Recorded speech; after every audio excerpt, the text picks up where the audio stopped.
இவர்களுடைய போராட்டத்திற்கு ஆர்ப்பாட்டத்துக்கு எதிராக பாரதிய ஜனதா கட்சி பாஜகவில் இருக்கக்கூடிய எம்பிக்களை பொறுத்த வரைக்கும் இந்த பக்கம் அவர்களும் அதே பார்லிமெண்ட் வளாகத்தில் ஆர்ப்பாட்டத்தில் போராட்டத்தில் ஈடுபடுறாங்க. அப்ப ரெண்டு தரப்பு ஈடுபடும் போது இதுல வந்து பாத்தீங்கன்னா ஒரு சில தள்ளுமுள்ளு விவகாரங்கள் அங்க ஏற்படுது. இந்த தள்ளுமுள்ளு விவகாரத்துல தான் பாரதிய ஜனதா கட்சியை சேர்ந்த அமைச்சராக இருக்கக்கூடிய பிரதாப் சந்திரா சாரங்கி அப்படிங்கிறவர் வந்து அவருடைய மண்டை உடைக்கப்படுது.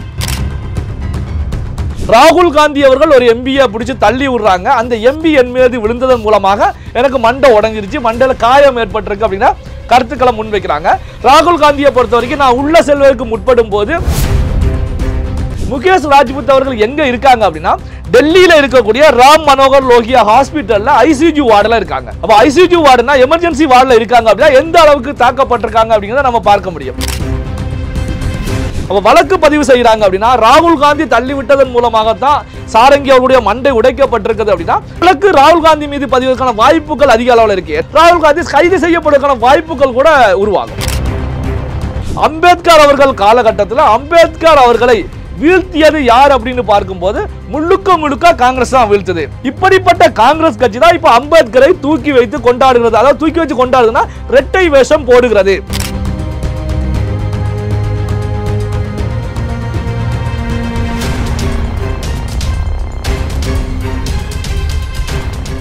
ரியல் ஒன் நேயர்களுக்கு வணக்கம். இன்றைய சிறப்பு நேயர்களுக்காக நம்முடன் இணைகிறார் பத்திரிகையாளர் திரு நெல்லை சிவா அவர்கள்.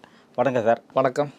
கடந்த 2 நாளாகவே அம்பேத்கர் பற்றிய ஒரு விவகாரம் பெரிய விஸ்வரூபமே எடுத்திருக்குன்னு சொல்லலாம். அமித்ஷா மன்னிப்பு கேட்கும் வரை தொடர் போராட்டத்தை கையில் எடுத்திருக்கு காங்கிரஸ் கூட்டணி. ஸோ ஒரே நேரத்தில் 2 பாஜக காங்கிரஸ் 2 கட்சிகளும் போராட்டத்தில் ஈடுபடுறாங்க. அங்கே தள்ளுமுள்ளு ஏற்பட்டிருக்கு. 2 எம்பிக்கள் தாக்கப்பட்டிருக்காங்க. அங்கே என்ன நடந்தது சார்? அதாவது எதிர்கட்சிகளை பொறுத்த வரைக்கும் பாரதிய ஜனதா கட்சி மூலமாக கொண்டு வரப்பட்டிருக்கக்கூடிய ஒரே நாடு ஒரே தேர்தல் அப்படிங்கிற விவகாரத்தை தடுத்து நிறுத்தணும் அப்படிங்கிறது தான் அவருடைய மெயின் முக்கியமான ஒரு திட்டமே. காரணம் என்ன அப்படின்னா ஒரே நாடு ஒரே தேர்தல் அப்படிங்கிற விஷயம் பாரதிய ஜனதா கட்சி கொண்டு வந்தால் இந்தியா சுதந்திரம் பெற்றதிலிருந்து இன்றைய நிலை வரைக்கும் எந்த ஒரு அரசியல் கட்சியும் செய்ய முடியாத மிகப்பெரிய ஒரு சாதனையை பாஜக செய்திருக்கிறது அப்படின்னு சொல்லி எடுத்துக்கலாம். அப்போ பார்த்தீங்கன்னா உலக அரங்கில் இந்தியாவுடைய பெருமை அடுத்த கட்டத்துக்கு செல்ல போகிறது. அப்துல் கலாம் அவர்களுடைய இந்தியா வல்லரசாக போகிறது அப்படிங்கிற எண்ணம் நிறைவேற போகிறது அப்படின்னு கூட சொல்லலாம். காரணம் என்ன அப்படின்னா சுமார் 130 கோடி மக்கள் தொகை கொண்ட ஒரு நாட்டில் ஒரு தேர்தல் ஒரே நேரத்தில் நடைபெறுகிறது அப்படின்னா நடைபெற்று அதன் மூலமாக ரிசல்ட் அறிவிக்கப்பட்டு இந்திய பிரதமர் தேர்வு செய்யப்படுறாங்க அப்படிங்கிற ஒரு நிலை ஏற்படும் போது அப்போ அமெரிக்கா ரஷ்யா போன்ற மிகப்பெரிய தேசங்களை தாண்டிய நிலையில இந்தியா மேல் நோக்கி செல்ல போகிறது. அப்போ இந்தியா அந்த நிலைக்கு செல்கிறது அப்படின்னாலே வல்லரசு நாடாக இந்தியா மாறுகிறது அப்படின்னு சொல்லி எடுத்துக்கலாம். இப்படியான ஒரு பிளானின் அடிப்படையில் தான் பாரதிய ஜனதா கட்சியை பொறுத்த வரைக்கும் ஒரே நாடு ஒரே தேர்தல் அப்படிங்கிற விஷயத்துல தனிக்கவனம் செலுத்தி எடுத்துக்கிட்டு வந்துட்டு இருக்காங்க. சரி, பாரதிய ஜனதா கட்சி இந்தியாவை முன்னிலைப்படுத்தி வல்லரசு நாடாக்க வேண்டும், உலக அரங்கில் முதல் நிலையில செல்ல வேண்டும் அப்படிங்கிற நிலையில எடுத்துட்டு வந்தாலும் நம்ம இந்தியாவுக்குள்ள எது போன்ற விளைவுகளை ஏற்படுத்த போகிறது அப்படின்னு பார்க்கும் போது இந்த ஒரே நாடு ஒரே தேர்தலை பொறுத்த வரைக்கும் ஒரே சமயத்தில் நடைபெறும் போது இங்க காங்கிரஸ் கட்சி காணாமல் போய்விடும். காரணம் என்ன அப்படின்னா பாரதிய ஜனதா கட்சி பல்வேறு மாநிலங்களில் ஆட்சி செய்துகிட்டே இருக்காங்க. அதை தாண்டி பாரதிய ஜனதா கட்சியை பொறுத்த வரைக்கும் நாளுக்கு நாள் பெரிய அளவில் வளர்ச்சி அடைஞ்சிட்டு இருக்காங்க. கடந்த 3 முறை தொடர்ச்சியாக மோடி அவர்கள் பிரதமராக இருக்காங்க. அப்போ பார்த்தீங்க அப்படின்னா மோடியை வீழ்த்த முடியல, காங்கிரஸ் கட்சியால் வீழ்த்த முடியல. INDA அப்படின்னு ஒரு அலையன்ஸ் உருவாக்கப்பட்டு அந்த அலையன்ஸ் மூலமாகவும் மோடி அவர்களை வீழ்த்த முடியல. இப்படிப்பட்ட ஒரு சூழ்நிலையில ஒரு மிகப்பெரிய ஒரு சாதனையை பாரதிய ஜனதா கட்சி நிகழ்த்துகிறது அப்படின்னா இங்க காங்கிரஸ் கட்சி அடிபட்டு போய்விடும். அப்போ மோடி அவர்கள் சொன்னது போல காங்கிரஸ் இல்லாத தேசம் உருவாக்கப்பட்டு விடும் அப்படிங்கிற நிலை இருக்கும். அப்போ காங்கிரஸை பொறுத்த வரைக்கும் இதை நடைமுறைப்படுத்த விடாமல் எப்படியாவது தடுத்து நிறுத்தணும். ஏன்னா அவருடைய எதிர்காலம் அவர்களுக்கு முக்கியம். அதாவது நாடு அப்படிங்கிற ஒரு விஷயத்தை கடந்து நாடு வந்து வல்லரசு ஆகிறதா அப்படிங்கிறத கடந்து தங்களுடைய கட்சியை தக்க வைக்க வேண்டும், தங்களுடைய அரசியல்ல தாங்க பயணிக்க வேண்டும் அப்படிங்கிற நிலையில அப்போ அதற்கு வந்து இந்த ஒரே நாடு ஒரே தேர்தலை பொறுத்த வரைக்கும் செக் வைக்குது. அப்போ காங்கிரஸ் கட்சி அதான் முனைப்போட செயல்பட்டு இருக்காங்க. இப்படியான ஒரு சூழ்நிலையில் தான் நாடாளுமன்றத்தில் இந்த விவகாரத்துக்கு எதிராக இந்த நாடாளுமன்றம் கூடியதுல இருந்தே காங்கிரஸ்ல இருக்கக்கூடிய INDA கூட்டணியில் இருக்கக்கூடிய கட்சிகள் எல்லாமே போர்க்கொடி தூக்கிட்டு இருக்காங்க. அதாவது போர்க்கொடி தூக்கி செயல்பட்ட நிலையில தான் இவர்களுக்கு மிக முக்கிய ஆயுதமாக கிடைச்சது என்ன அப்படின்னா பாபா சாஹேப் அம்பேத்கர் விவகாரம். அதாவது பாத்தீங்க அப்படின்னா அம்பேத்கர் அவர்களை பாரதிய ஜனதா கட்சி இழிவுபடுத்துகிறது, அம்பேத்கர் அவர்களுடைய சட்டத்தை மாற்றி அமைக்கிறது அப்படிங்கிற நிலையில தான் எதிர்கட்சிகளை பொறுத்த வரைக்கும் அங்கு வந்து அமளி துமளியில நாடாளுமன்றத்தில் ஈடுபடுறாங்க. அப்போ பார்த்தீங்கன்னா இதில் சிந்திக்க வேண்டிய விஷயம் இருக்கு. அதாவது என்னை பொறுத்த வரைக்கும் நான் சொல்லக்கூடிய விஷயம் இதுதான். அதாவது ஒரு ஆன்மீக நூல்களாக இருந்தாலும், எந்த நூலாக இருக்கட்டும், சித்தாந்தம் சார்ந்த நூலாக இருக்கட்டும், ஆன்மீக நூலாக இருக்கட்டும், புராணங்களாக இருக்கட்டும், இதிகாசங்களாக இருக்கட்டும், சட்ட நூல்களாக இருக்கட்டும், எந்த நூல்களாக இருந்தாலும் அந்த நூல்கள் மனிதனை நல்வழிப்படுத்துவதற்கு கொண்டு வரப்பட்ட எழுதப்பட்ட நூல்களாக இருந்தாலும், ஆனால் அது காலம் சார்ந்த நூல்களா அப்படின்னு நம்ம சிந்திச்சு பார்க்க வேண்டிய நிலை நாம இப்போ இருந்துகிட்டு இருக்கோம். பெரியார் அவர்களுடைய பாணியில் சொன்னாலே பகுத்தறிவு செய்து தான் நாம செயல்பட வேண்டிய, வாழ வேண்டிய நிலைக்கு செல்ல வேண்டியிருக்கு. அப்போ பார்த்தீங்கன்னா கடந்த காலங்களில் நீண்ட நெடிய காலத்துக்கு முன்னால் எழுதப்பட்ட நூல்களை பொறுத்த வரைக்கும் இன்றைய மனிதனுடைய வாழ்க்கைக்கு அவை பயன்படுமா? அந்த நூலில் சொல்லப்பட்டது போல யாராலையும் 100% வாழ முடியுமான்னு கிடையாது. அப்போ அந்த நிலையிலேயே இந்த இதிகாச நூல்கள், புராண நூல்கள், சித்தாந்தம் சார்ந்த நூல்கள் எல்லாமே அடிபட்டு போகுது. அப்போ கால மாற்றத்திற்கு ஏற்றால் போல எல்லா விஷயங்களுமே மாற்றி அமைக்கப்பட வேண்டும். அப்போ சட்டமும் மாற்றி அமைக்கப்பட வேண்டும். ஏன்னா குற்றங்கள் பெரிய அளவில் சென்றுச்சு. டெக்னாலஜி வளர்ச்சி அதிகரிக்க அதிகரிக்க குற்றங்களும் பெரிய அளவில் போய்கிட்டே இருக்கு. அப்போ சட்டங்கள் மாற்றப்பட வேண்டும். அந்த அடிப்படையில் தான் இந்தியாவை பொறுத்த வரைக்கும் இந்திய தேசம் உலக அரங்கில் ஒரு வல்லரசாக வர வேண்டும், இந்திய தேசத்தில் அதற்கான முன்னேற்பாடுகள் எடுக்கணும் அப்படின்னா சட்ட திருத்தம், சட்ட மாற்றம் அப்படிங்கிறது ஒரு அவசியமான ஒரு விஷயம் தான். அப்போ அவசியமான ஒரு விஷயமா இருக்கும் போதுதான் அப்போ ஒரே நாடு ஒரே தேர்தல் அப்படிங்கிற விஷயம் அங்கே உள்ளெடுக்கப்படுது. இதன் மூலமாக ஒரு சில சட்டங்கள்ல மாற்றம் திருத்தம் கொண்டு வரப்பட வேண்டிய கட்டாயம் உருவாகுது. அப்போ பார்த்தீங்கன்னா அம்பேத்கருக்கு எதிராக செயல்படுறாங்க, அம்பேத்கருடைய சட்டங்களை மாற்றி அமைக்கிறாங்க, அப்படியே கருத்துக்களை தான் எதிர்க்கட்சி தூக்குறாங்க. அப்போ பார்த்தீங்கன்னா அம்பேத்கருடைய சட்டங்கள் மாற்றப்பட்டாலும், அம்பேத்கருடைய சட்டங்கள் திருத்தப்பட்டாலும் அது மனிதனுடைய வாழ்க்கைக்கு பாதுகாப்பு கொடுக்கக்கூடிய வகையில் தான் அது மாற்றப்படுது, திருத்தப்படுது. இதை அம்பேத்கர் இருந்திருந்தாலும் கண்டிப்பாக அவரே செய்ய வேண்டிய ஒரு சூழல் உருவாகி இருக்கும். ஏன்னா அன்னைக்கு எழுதப்பட்ட சட்டங்கள் அன்றைய காலகட்டத்தில் ஓகே, இன்னைக்கு அவை சரியானதாக இருக்குமானா கண்டிப்பாக முழுமையாக சரியானதாக இருக்காது. அப்போ அதில் திருத்தங்கள் மாற்றங்கள் கொண்டு வரப்பட வேண்டும். அப்போ அம்பேத்கரே இருந்திருந்தால், உயிரோடு இருந்திருந்தால் இது போன்ற மாற்றங்களை கொண்டு வருவாங்க. ஆனால் பார்த்தீங்கன்னா எதிர்க்கட்சிகள் பெரிய அமளி துமளியில் ஈடுபட்டாங்க. இந்த அமளி துமளி விவகாரத்தில் அமித்ஷா அவர்கள் பேசிய விவகாரம், நீங்க அம்பேத்கர் அம்பேத்கர் அப்படின்னு கத்துவதற்கு பதிலாக கடவுள் பேரை சொல்லியிருந்தா கூட சொர்க்கம் கிடைச்சிருக்கு அப்படிங்கிற கருத்துக்களை அமித்ஷா அவர்கள் முன்வைக்கிறாங்க. இதைத்தான் இவங்க பிடிச்சிக்கிறாங்க. அம்பேத்கரை பாஜக இழிவுபடுத்தி விட்டது. இங்க இழிவுபடுத்துவதற்கு எந்த விதமான ஒரு கருத்துக்களுமே கிடையாது. அமித்ஷா அவர்கள் தெரிவித்ததையும் பார்த்தீங்கன்னா இது பெரிய ஒரு கான்ட்ரவர்சியான விஷயம் அப்படிங்கிற நிலையிலையும் நாம எடுக்க முடியாது. அங்கு அம்பேத்கர் இழிவுபடுத்தப்படவே கிடையாது. இந்த விஷயத்தை தான் இவங்க கையில் எடுத்து களமாடிக்கிட்டு இருக்காங்க. அப்போ இன்னைக்கு பார்லிமெண்ட் கூடிய உடனேயே அமித்ஷா அவர்கள் மன்னிப்பு கேட்கணும் அப்படிங்கிற கருத்துக்களை முன்வைத்து INDA அலையன்ஸில் இருக்கக்கூடிய கட்சிகள், காங்கிரஸ், திமுக உள்ளிட்ட கட்சிகளை பொறுத்த வரைக்கும் பார்லிமெண்ட் வளாகத்தில் போராட்டங்களில் ஈடுபடுறாங்க. என்னன்னா அமித்ஷா மன்னிப்பு கேட்கணும், அதுவரை எங்களுடைய போராட்டம் நடைபெறும், நாங்கள் பார்லிமெண்ட் விவாதத்தில் கலந்துக்க மாட்டோம் அப்படிங்கிற நிலையில் வெளிநடப்பு செய்து போராட்டங்களில் வெளிநடப்பில் ஈடுபடுறாங்க. இப்படி ஈடுபடும் போதுதான் இவர்களுடைய போராட்டத்திற்கு ஆர்ப்பாட்டத்துக்கு எதிராக பாரதிய ஜனதா கட்சி, பாஜகவில் இருக்கக்கூடிய எம்பிக்களை பொறுத்த வரைக்கும் இந்த பக்கம் அவர்களும் அதே பார்லிமெண்ட் வளாகத்தில் ஆர்ப்பாட்டத்தில் போராட்டத்தில் ஈடுபடுறாங்க.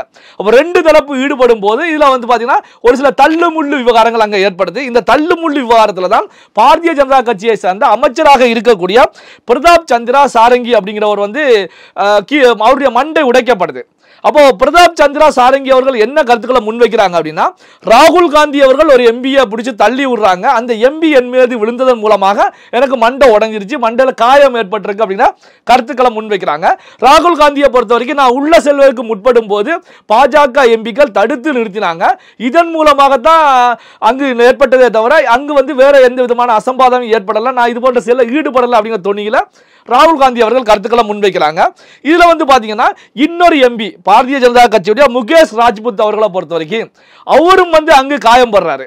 காயம்பட்ட பிறகு இப்போ முகேஷ் ராஜ்புத் அவர்கள் எங்க இருக்காங்க அப்படின்னா டெல்லியில இருக்கக்கூடிய ராம் மனோகர் லோகியா ஹாஸ்பிட்டல்ல ICU வார்டுல இருக்காங்க. அப்ப ICU வார்டுனா எமர்ஜென்சி வார்டுல இருக்காங்க அப்படின்னா எந்த அளவுக்கு தாக்கப்பட்டிருக்காங்க அப்படிங்கிறத நம்ம பார்க்க முடியும். அப்போ பாத்தீங்கன்னா அம்பேத்கர் அவர்கள் சட்டம் இயற்றியது எந்த விதமான குற்றச்செயல்களும் நடைபெறக்கூடாது, இப்போ அடிதடி, காயம், ரத்தம், வெட்டுக்குத்து எது போன்ற செயல்பாடுகள் ஏற்படக்கூடாது அப்படிங்கிறதுக்காக தான் அம்பேத்கர் அவர்கள் ஒரு சட்டம் இயற்றுறாங்க. இந்த அம்பேத்கர் சட்ட விவகாரத்தை மையப்படுத்தி நடைபெற்ற போராட்டத்திலேயே அங்கு மண்டை உடைக்கப்படுகிறது, ICU வார்டில் அட்மிட் செய்யப்படுகிறது அப்படின்னா அங்கு அம்பேத்கருடைய சட்டம் மீறப்படுகிறது அப்படின்னு தான் நாம பார்க்க முடியும். மீறப்பட்டிருக்கு. இப்போ பாத்தீங்கன்னா பாரதிய ஜனதா கட்சி சார்பாக அங்கு புகார் கொடுத்திருக்காங்க. புகாரின் அடிப்படையில் அங்கு விசாரணைகள் இனி மேற்கொள்ளப்படும். அப்போ பாத்தீங்கன்னா அம்பேத்கருடைய சட்டம் அங்கு மீறப்பட்டு இதன் மூலமாக 2 பேர் தாக்கப்பட்டிருக்காங்க. தாக்கப்பட்டதன் மூலமாக ஒரு எம்பி அவர்கள் அங்கு டெல்லி ஹாஸ்பிட்டல்ல எமர்ஜென்சி வார்டில் அட்மிட் செய்யப்பட்டிருக்காங்க. இதுதான் நாடாளுமன்றத்தில் நடந்த விவகாரம். இந்த தாக்குதலுக்கு பிறகு ராகுல் காந்தி மீது ஏதோ நடவடிக்கை எடுக்க வாய்ப்பு இருக்கா சார்? இல்லை அல்லது கைது பண்ணவும் வாய்ப்பு இருக்கா? அதாவது பாத்தீங்க அப்படின்னா பாரதிய ஜனதா கட்சி சார்பாக இப்போ புகார் கொடுத்திருக்காங்க. புகாரின் அடிப்படையில் அங்கு விசாரணைகள் மேற்கொள்ளப்படும். விசாரணை அப்படின்னா இப்போ பார்லிமெண்ட் வளாகத்தை பொறுத்த வரைக்கும் அங்கே எல்லாமே சிசிடிவி தான். சிசிடிவியை வச்சு ஃபுல்லாக வந்து செக் பண்ணுவாங்க. இதன் மூலமாக பார்ப்பாங்க எப்படி இவங்க தாக்கப்பட்டாங்க, எப்படி காயம் ஏற்பட்டது. அப்போ பார்த்தீங்கன்னா ஏற்கனவே சாரங்கி அவர்களை பொறுத்த வரைக்கும் ராகுல் காந்தி தள்ளிவிட்ட எம்பி தான் என் மீது வந்து விழுறாங்க, அதன் மூலமாகத்தான் எனக்கு மண்டை உடைகிறது, அதாவது ராகுல் காந்தி அவர்கள் திட்டமிட்டு தள்ளிவிட்டது போல தான் அவங்க கருத்துக்களை பதிவு பண்ணுறாங்க. அப்போ இந்த சிசிடிவி ஃபுட்டேஜை பொறுத்த வரைக்கும் ராகுல் காந்தி எப்படி தள்ளி விடுறாங்க, நிஜமா தள்ளி விட்டாரா, அங்கு என்ன ஏற்பட்டது அப்படிங்கிறத பார்ப்பாங்க. இந்த அடிப்படையில் யார் குற்றவாளிகளோ அவர்கள் வந்து வழக்கு பதிவு செய்வதற்கான ஒரு சூழல் உருவாகும். அப்ப வழக்கு பதிவு செய்யறாங்க அப்படின்னா ராகுல் காந்தி தள்ளிவிட்டதன் மூலமாகத்தான் சாரங்கி அவருடைய மண்டை உடைக்கப்பட்டிருக்கிறது அப்படின்னா வழக்கு ராகுல் காந்தி மீது பதிவதற்கான வாய்ப்புகள் அதிக அளவில் இருக்கு. என்ன காரணம் அப்படின்னா இந்த நாடாளுமன்றத்தையே பாஜகவால் நடத்த முடியாத அளவுக்கு, சபாநாயகர் அவர்களால் நடத்த முடியாத அளவுக்கு அங்கு வந்து எதிர்க்கட்சிகள் அமளி துமளியில் ஈடுபடுறாங்க. அப்போ பார்த்தீங்கன்னா எதிர்க்கட்சி ஓம் பிர்லா அவர்களை திணறிக்கிட்டு அங்கே நடத்தக்கூடிய ஒரு சூழ்நிலை இருந்துட்டு இருக்காங்க. என்ன விஷயம் சொன்னாலும் எதிர்க்கட்சிகள் அங்கே எதிர்ப்புகளை தான் தெரிவிக்கிறாங்க. அப்போ பார்த்தீங்கன்னா வழக்கு பதிவு செய்யப்படுவதற்கான வாய்ப்புகள் அதிக அளவில் இருக்கு. அப்போ வழக்கு பதிவு செய்யப்பட்டால் ஏற்கனவே சாரங்கி அவர்கள் சொன்னது போல ராகுல் காந்தி தான் தள்ளிவிட்டார், அதன் மூலமாக தான் காயம் ஏற்பட்டது அப்படின்னு ராகுல் காந்தி மீது வழக்கு பதிவு செய்யப்பட்டால் ராகுல் காந்தி கைது செய்யப்படுவதற்கான வாய்ப்புகள் கூட உருவாகும். தாக்குதலுக்கு உள்ளாக்கப்பட்ட பிரதாப் சந்திரா சாரங்கி யாரு சார்? அதாவது இந்த பிரதாப் சந்திரா சாரங்கி அவர்களை பொறுத்த வரைக்கும் பார்த்தீங்கன்னா ஒரு பிராமணர் குடும்பத்தை சார்ந்தவராக இருந்தாலும் சோசியல் சர்வீஸ் ஆக்டிவிட்டீஸ்ல வந்து மிக தீவிரமாக செயல்பட்டு இருக்காங்க.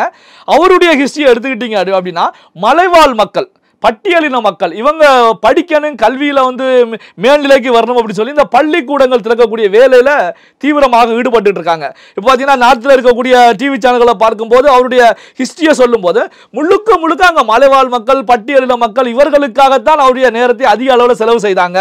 அவர்கள் கல்வி பெற வேண்டும் அப்படின்னு சொல்லி பள்ளிக்கூடங்கள் திறக்கக்கூடிய வேலையில தான் ஈடுபட்டாங்க அப்படின்னா செய்திகள்லாம் வந்துட்டு இருக்கு. அப்ப இதை வச்சு பார்க்கும் போதுதான் இப்போ வந்து அவர் எதன் மூலமாக தாக்கப்பட்டிருக்கார் அப்படின்னா அம்பேத்கர் விவகாரம் மூலம். அதாவது அம்பேத்கரை பொறுத்த வரைக்கும் அடித்தட்டு மக்கள் மேல்நிலைக்கு வர வேண்டும் அப்படிங்கிற நிலையில் தான் சட்டங்கள் இயற்றப்பட்டது. கீழே இருக்கக்கூடிய மக்கள் உயர்நிலைக்கு வர வேண்டும், எல்லாருமே சமநிலையை பெற வேண்டும் அப்படிங்கிற நிலையில அதே போன்ற ஒரு செயல்பாட்டில் தான் சாரங்கி அவர்களும் செயல்படுறாங்க. அப்போ பார்த்தீங்கன்னா இப்போ சாரங்கி அவர்கள் தாக்கப்பட்டிருக்காங்க. அப்போ தாக்கப்பட்டு அவர் நிலையில் இருக்காங்க. அப்போ பார்த்தீங்கன்னா இங்கு வந்து அம்பேத்கர் பெயரை சொல்லி என்ன நடக்கிறது அப்படின்னா கேள்விகள்லாம் உருவாகிட்டு இருக்கு.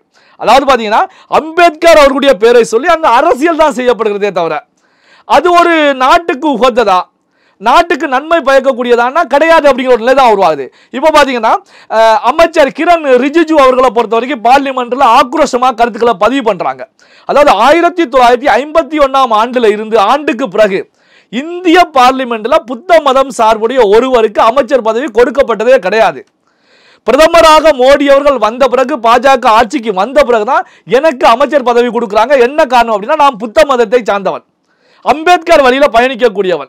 இந்திய தேசத்தில் ஒரு புத்த மதம் சார்ந்த அமைச்சர் அப்படின்னா 71 ஆண்டுகளுக்கு பிறகு நான் தான் இருந்துட்டு இருக்கேன். அப்போ அம்பேத்கரை முன்னிலைப்படுத்தக்கூடிய கட்சி யார் அப்படிங்கிறத நீங்க பார்த்துக்கங்க அப்படின்னு சொல்லி அதிரடியான கருத்துக்களை பதிவு பண்றாங்க. இது மட்டும் கிடையாது, அம்பேத்கர் அவர்கள் காலகட்டத்தில் அம்பேத்கர் அவர்களை வீழ்த்தியது யார் அப்படின்னு பார்க்கும்போது முழுக்க முழுக்க காங்கிரஸ் தான் வீழ்த்தது.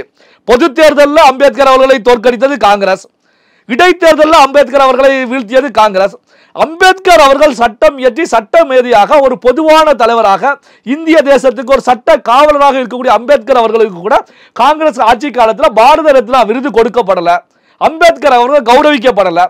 இப்படிப்பட்ட காங்கிரஸ் கட்சி தான் இப்ப அம்பேத்கரை தூக்கி வைத்து கொண்டாடுகிறது. அதாவது தூக்கி வச்சு கொண்டாடுதுன்னா இரட்டை வேஷம் போடுகிறது. என்ன அப்படின்னா அவருடைய சுயநல அரசியலுக்காக இது போன்ற வேஷத்தை காங்கிரஸ் கையில் எடுத்து களமாடிக்கிட்டு இருக்காங்க. இப்படி காங்கிரஸ் களமாடக்கூடிய சூழ்நிலையில காங்கிரஸ் கட்சியில மற்ற மாநிலத்தில் கோலோச்சக்கூடிய கட்சிகளும் சேர்ந்து செயல்பாட்டில் இருக்காங்க அப்படியே கருத்துக்களை பதிவு செய்யப்படுது. அப்போ பாத்தீங்க அப்படின்னா காங்கிரஸ் கட்சி தன்னுடைய சுயலாபத்துக்காக செயல்பட்டு இருக்கு, அதே நிலையில மாநில கட்சிகளும் அங்கு சப்போர்ட் பண்ணுகிறது. இதுல கவனிக்கப்பட வேண்டிய விஷயம் என்ன அப்படின்னா இந்த ஒரே நாடு ஒரே தேர்தல் அப்படிங்கிற விஷயத்துக்கு ஆந்திர மாநிலத்துடைய முன்னாள் முதல்வர் ஜெகன்மோகன் ரெட்டி OSR காங்கிரஸ் கட்சியை பொறுத்தவரைக்கும் ஆதரவு தெரிவிச்சிட்டாங்க. அவங்க வந்து ஆதரவு தெரிவித்து பாஜக பக்கம் தான் நிற்கிறாங்க. ஆனால் அந்த கட்சியை பொறுத்த வரைக்கும் INDA அலையன்ஸ்லையும் கிடையாது, இங்கிட்டு பாஜக அலையன்ஸ்லையும் கிடையாது, ஒரு மாநில கட்சி. ஆனால் பாஜகவுடைய ஒரே நாடு ஒரே தேர்தலை அவங்க ஆதரிக்கிறாங்க. ஆனால் இங்கே தமிழ்நாட்டில் திமுகவை பொறுத்த வரைக்கும் காங்கிரஸோடு சேர்ந்து எதிர்க்கிறது. காரணம் என்ன அப்படின்னா, தங்களுடைய மாநில உரிமை பறிபோகும் அப்படிங்கிற நிலையில அவங்க கருத்துக்களை வைக்கிறாங்க. மாநிலத்துடைய உரிமை இதன் மூலம் பறிபோகிறதா அப்படிங்கிற நிலையை தாண்டி அப்போ பார்த்தீங்கன்னா ஒரே நாடு ஒரே தேர்தலை பொறுத்தவரைக்கும் இந்தியாவை உலக அரங்கில் முதன்மைப்படுத்த போகிறது, முதல்நிலைக்கு எடுத்து செல்ல போகிறது. அமெரிக்கா, ரஷ்யா, சைனா போன்ற நாடுகளுக்கு இந்தியா சவால் விட போகிறது. அப்படிங்கிற நிலையில நம்ம பொதுவான நிலையில இந்தியா அப்படின்னு அடிப்படையில் தான் பார்க்க வேண்டுமே தவிர, இதை வந்து அவருடைய அரசியல் லாபத்திற்காக கட்சிகள் பயன்படுத்தக்கூடிய நிகழ்வு தான் பார்ப்பதற்கு ஒரு வேடிக்கையான ஒரு நிகழ்வாகத்தான் நம்மளால பார்க்க முடிகிறது. முழுக்க முழுக்க இது அம்பேத்கர் அவர்களுடைய கொள்கைக்கு எதிரான ஒரு செயலாகத்தான் ஒரு பத்திரிகையாளனாக நான் பார்க்கிறேன். இந்த தாக்குதல் தொடர்பாக எந்தெந்த எம்பிக்கள் சஸ்பெண்ட் பண்ண வாய்ப்பு இருக்கு சார்? சபாநாயகர் என்ன மாதிரியான முடிவு எடுக்க போறாரு? அதாவது பாத்தீங்க அப்படின்னா, இப்போ வந்து பாத்தீங்கன்னா ராகுல் காந்தி மீது புகார் தெரிவிக்கப்பட்டிருக்கு. அதாவது பாத்தீங்கன்னா ராகுல் காந்தி தள்ளி விட்டு தான் அங்கு தாக்குதல் நடந்தது, தாக்கப்பட்டேன் அப்படின்னு சொல்லி MP சாரங்கி அவர்கள் கருத்துக்களை தெரிவு பண்றாங்க. அதுல வந்து தள்ளு முள்ளுகளில் ஈடுபட்டது யார், அங்கு வன்முறைகளில் ஈடுபட்டது யார் அப்படின்னு சொல்லி பார்க்கப்பட்டு அதன் மூலமாக சஸ்பெண்ட் செய்யப்படுவதற்கான வாய்ப்புகளும் இருக்கும். ஏற்கனவே நான் சொன்னது போல இந்த CCTV ஃபுட்டேஜ் வழியாக பாரதிய ஜனதா கட்சி கொடுத்த புகாரின் அடிப்படையில் அங்கு வழக்கு பதிவு செய்யப்படுவதற்கான வாய்ப்புகளும் உருவாகும்.